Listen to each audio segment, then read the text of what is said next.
मी श्रद्धा टपाल. टिटवाळा न्यूज मध्ये आपलं हार्दिक स्वागत. चला पाहूयात आजच्या काही ठळक घडामोडी. ठाणे जिल्ह्यात दिव्यांग बांधवांसाठी सक्षमीकरण कार्यालय सुरू.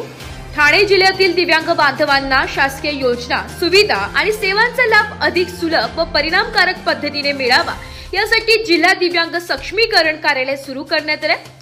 हे कार्यालय दिनांक 1 सप्टेंबर 2025 पासून जिल्हा परिषदेच्या मुख्य इमारतीत स्क्वेअर फीट होम जीएसटी भवन समोर वागळे इस्टेट रोड क्रमांक 22 ठाणे 400604 येथील तळमजल्यावर कार्यान्वित करण्यात आले.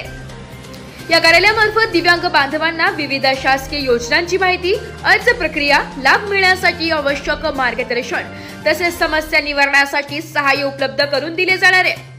जिल्ह्यातील दिव्यांग नागरिकांना शासनाच्या कल्याणकारी उपक्रमांचा योग्य लाभ घेता यावा हा या कार्यालय स्थापनेमागील मुख्य उद्देश आहे. जिल्हा दिव्यांग सक्षमीकरण अधिकारी उज्ज्वला सपकाळे यांनी सांगितले की दिव्यांग बांधवांचे सामाजिक, शैक्षणिक व आर्थिक सक्षमीकरण साध्य करण्यासाठी हे कार्यालय महत्त्वाची भूमिका बजावेल. त्यामुळे सर्व दिव्यांग नागरिकांनी या कार्यालयाशी संपर्क साधून लाभ घ्यावा. Bureau report, Titwala news, Thane. तर या होत्या आजच्या काही ठळक घडामोडी. उद्या पुन्हा भेटू याच ठिकाणी. धन्यवाद.